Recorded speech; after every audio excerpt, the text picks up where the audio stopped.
Olá, meus amigos, sejam bem-vindos a mais um vídeo. Hoje nós vamos falar sobre ele, tá? Sacramento RPG.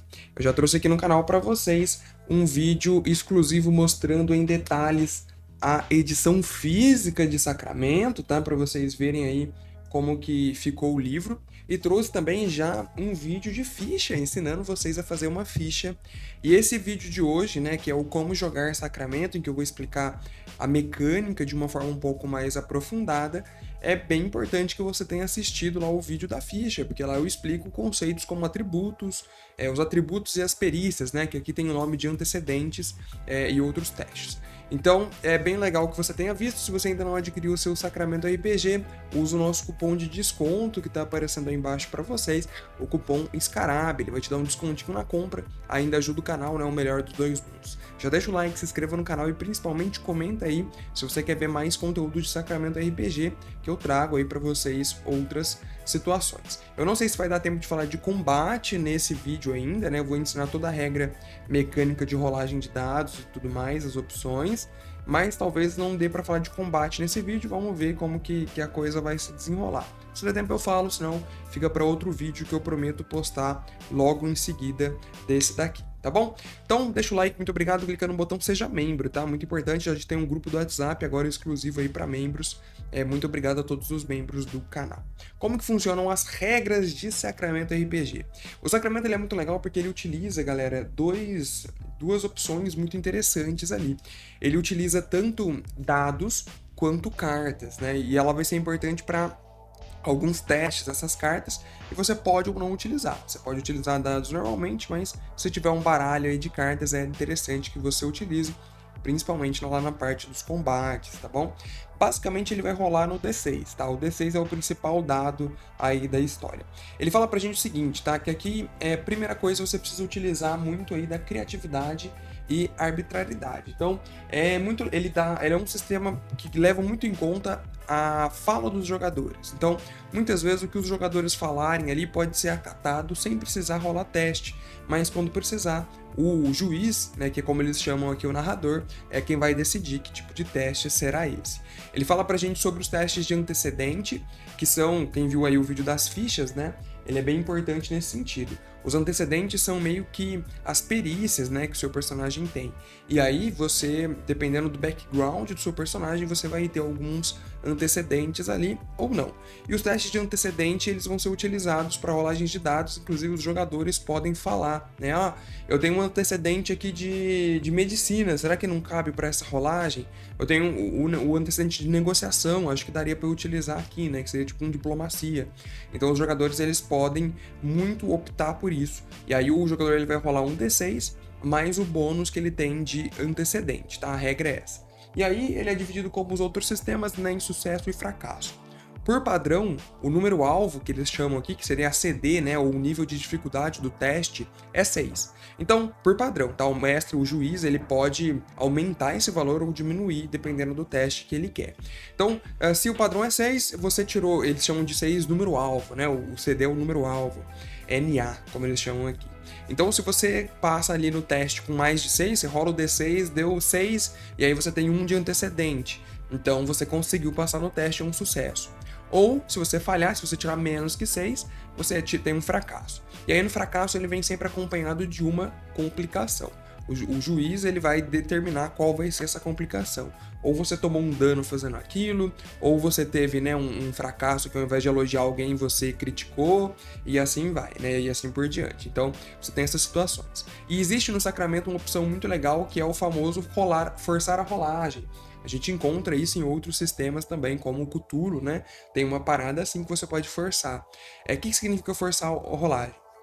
Quando você opta por forçar, você diminui em 1 a dificuldade do teste e pode rolar novamente. Então, se o número alvo era 6, ele cai para 5 e você pode fazer a rolagem novamente. O problema é que, ainda assim, quando você força a rolagem, ainda assim a consequência negativa do fracasso, ela vai vir, ela vai acontecer. Então, o que o juiz, né, falou lá, que seria a sua consequência, ela vai acontecer. A única diferença é que você também pode obter o sucesso. Então, por exemplo, você está escapando de um lugar. O juiz, ele fala assim, olha, você vai pular do trem em andamento porque teu roubo deu errado. Se você tiver um sucesso, você consegue rolar habilmente e escapa. Se você tiver um fracasso, alguma coisa vai enroscar ali no seu pé, além de não conseguir escapar, você ainda vai sofrer um dano. Então aí você fala, putz, mano, se eu sofrer esse dano aqui eu vou morrer. Aí você rola o teste e fracassa. E você, pô, eu não posso perder aqui, então eu vou forçar a minha rolagem. Aí o juiz ele fala assim, você vai forçar? Beleza. Então a dificuldade do teste ela vai cair para 5, mas você vai, se tiver um sucesso, você vai conseguir rolar para fora do trem e ainda vai levar um dano ali, menor que seja, mas ainda vai levar um dano pela aterrissagem mal feita no chão, mas você consegue escapar. Então beleza, então eu aceito. Agora ele fala assim, se você fracassar na forçar a rolagem, o seu fracasso ele impõe ainda outra penalidade. Então lá no sucesso normal, lá na rolagem inicial, se você fracassasse, você ia ficar com o negócio na perna e não ia conseguir escapar e ainda ia levar um dano. Aqui, ao invés de cair e levar um dano, a porta do trem, por exemplo, ela vai se fechar impedindo que você escape novamente. Então o fracasso no forçar a rolagem, ele é ainda mais complicado do que o fracasso normal, né? Ele vem com uma dupla condição negativa, digamos assim, né? Um duplo malefício. Então tem aí, mas a opção ela existe. E aí ele deixa bem claro aqui pra gente, né, que você não pode forçar a rolagem durante o combate. Essa opção ela só existe em outros testes, né? Durante o tiroteio lá, durante o risca-faca, como eles falam aqui, você não pode utilizar esse daí. Depois ele fala aqui do sem antecedentes, né? Pô, o que acontece se eu não tenho um antecedente para fazer aquela rolagem? Ele fala assim, olha, vai muito aí do roleplay e da criatividade dos jogadores. Se você não tem um antecedente adequado para fazer aquele teste, você pode tentar argumentar com o juiz, que é o narrador. Se a sua ideia ela for plausível, de acordo com os critérios do juiz, ele pode permitir que a sua ação aconteça mesmo sem você fazer nenhum teste, tá? É basicamente isso. Então, a criatividade dos jogadores, ela conta muito aqui dentro desse sistema. Testes contra, né? O teste contra é o famoso teste de resistido, né? Em que você e um colega ali, um outro jogador, estão apostando uma corrida de cavalo. Então vocês vão fazer um teste contra. Vocês vão fazer um teste cada um. Então ele não tem um número alvo para você passar. Se você tirar 6, não vai ser um sucesso. A diferença é que vocês vão fazer um teste contra. Quem tirar o maior número na rolagem de dados ganha. É basicamente essa opção. A gente já viu diversas vezes aí em sistemas de RPG, o famoso teste resistido, chamado aqui de teste contra. Então não tem um número alvo. Os dois rolam, quem tirar o maior número vence. Depois nós temos aí os testes de resistência. Então tem dois tipos de atributo na ficha, né? Que seriam atributos e perícias, que eles chamam aqui de antecedentes e resistências.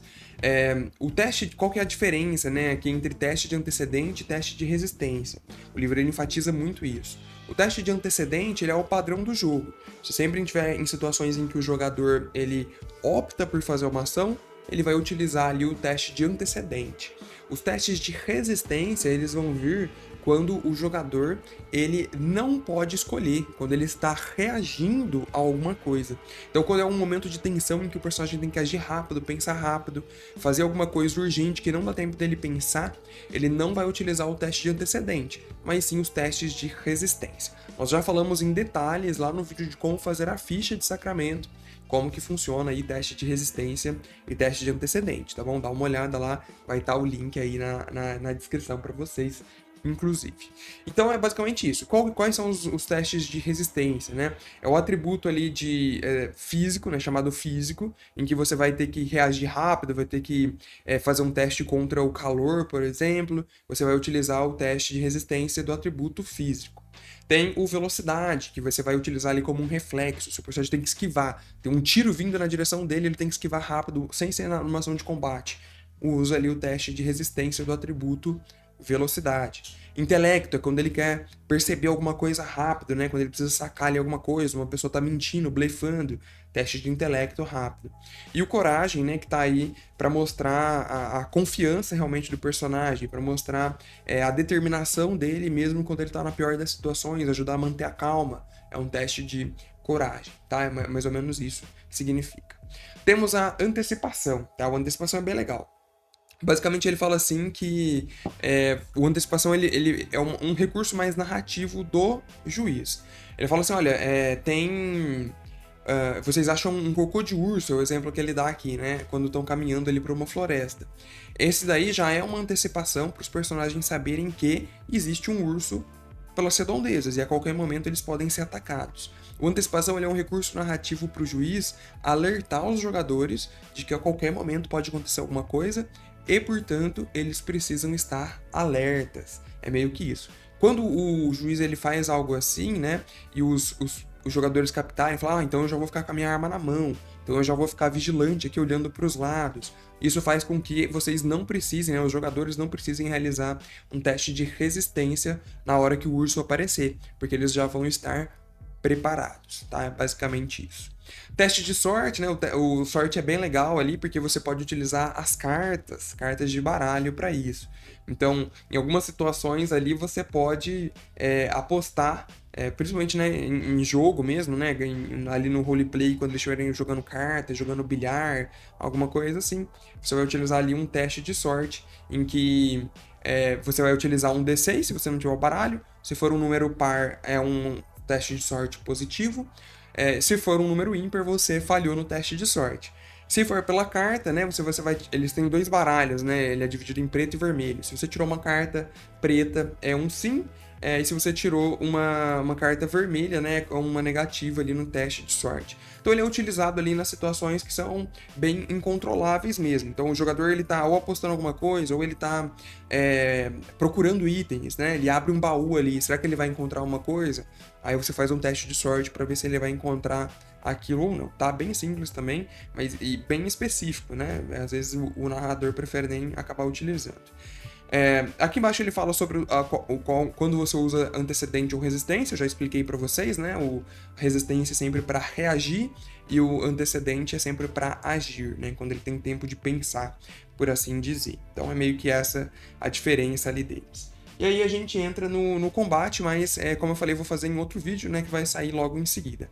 Então a mecânica em si ela é bem simples, tá? A mecânica de regras do Sacramento ela é bem simples, sempre utilizando principalmente aqui fazendo uma recapitulação rápida, antecedente ou resistência, antecedente para agir, resistência para reagir, utilizando o dado de 1d6 mais os pontos que o jogador tiver em antecedente ou em resistência. Quando ele não tem um antecedente, o jogador pode tentar criatividade para superar a situação. Caso contrário, é uma falha automática, tá bom? Meio que isso, espero que vocês tenham gostado, comentem aí, deixem um like.